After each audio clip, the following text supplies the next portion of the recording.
Pneumonia is an infection in the lung tissue caused by microbes, and the result is inflammation.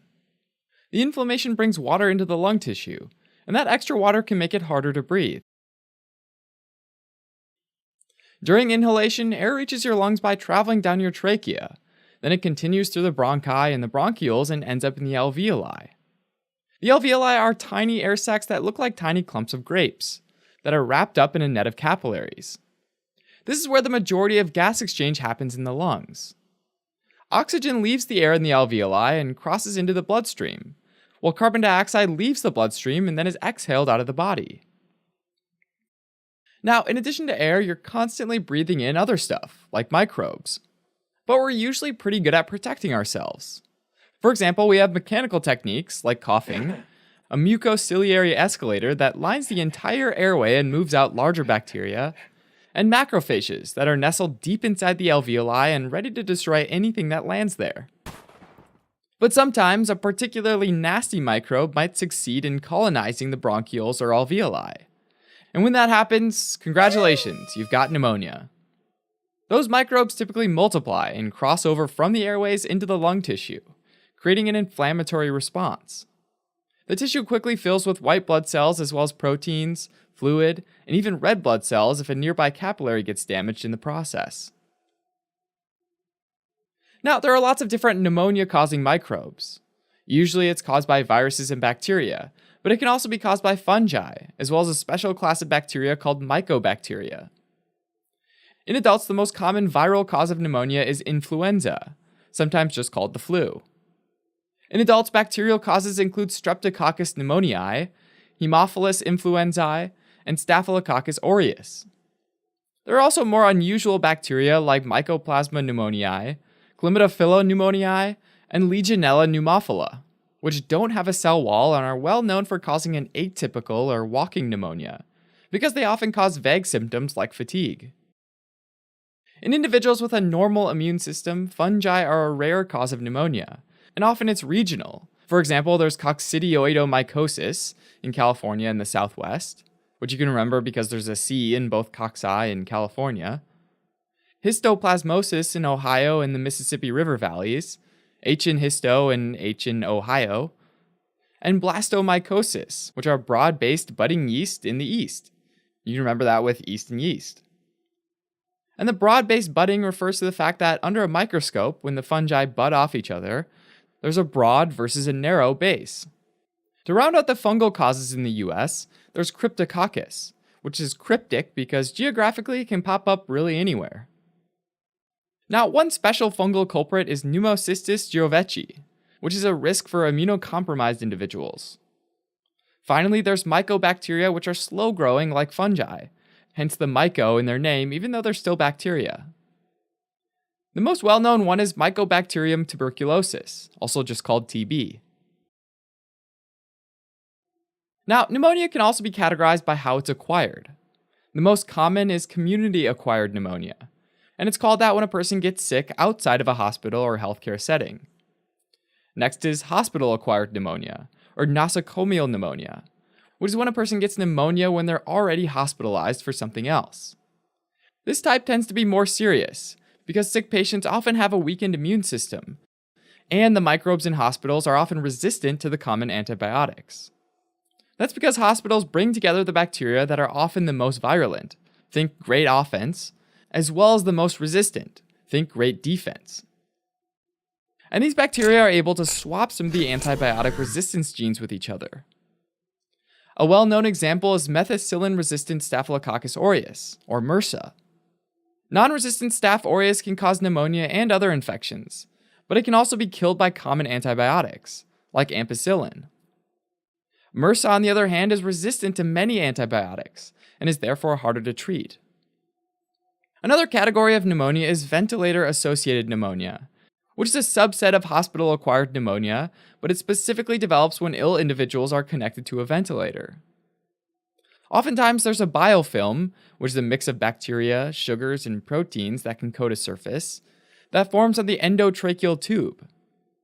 Individuals on a ventilator can't cough, and are often pretty sick already, so over time microbes can move from the tube directly into the lung and cause a pneumonia. Now, in addition to inhaling microbes, there are also other ways to develop pneumonia. Think about this. You're eating some French fries, and instead of swallowing one, you accidentally breathe it in. Informally, we call that going down the wrong pipe, but we could also say that you aspirated that French fry. Normally, you'd automatically gag and start coughing, and work that French fry out of your lungs.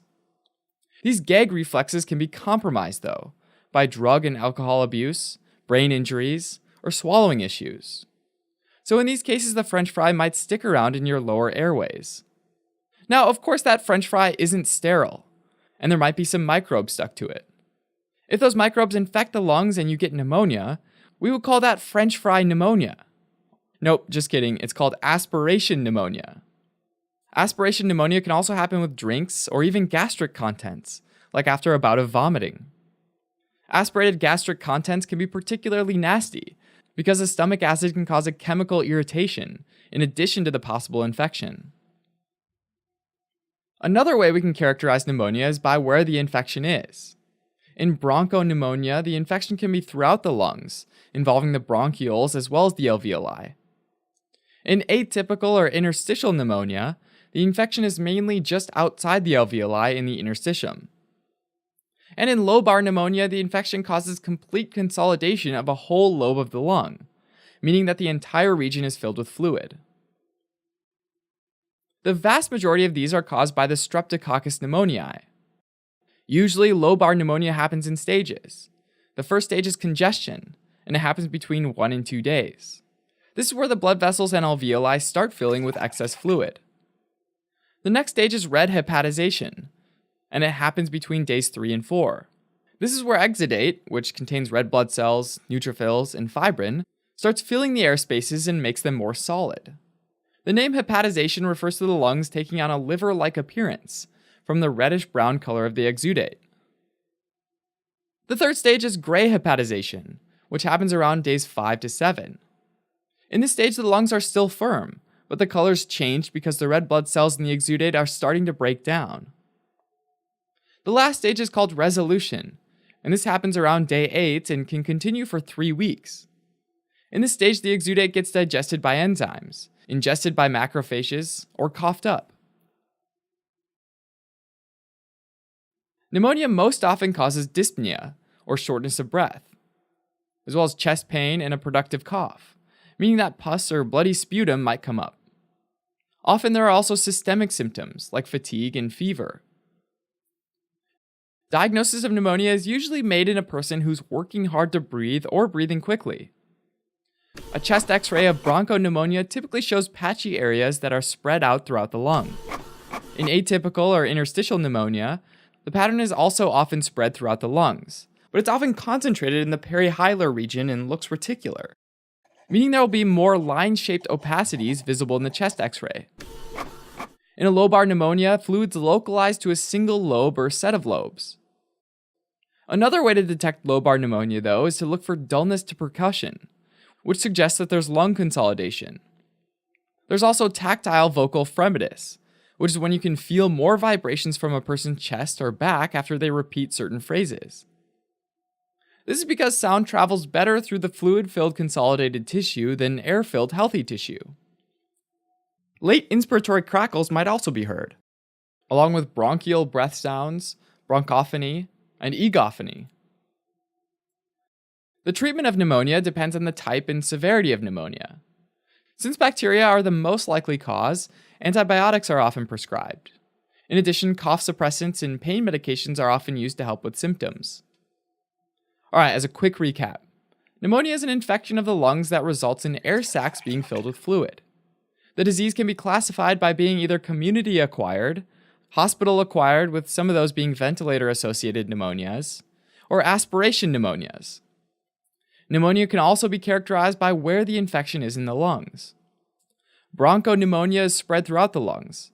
Atypical or interstitial pneumonia happens in the interstitium around the alveoli, and lobar pneumonia usually infects an entire lobe of the lung.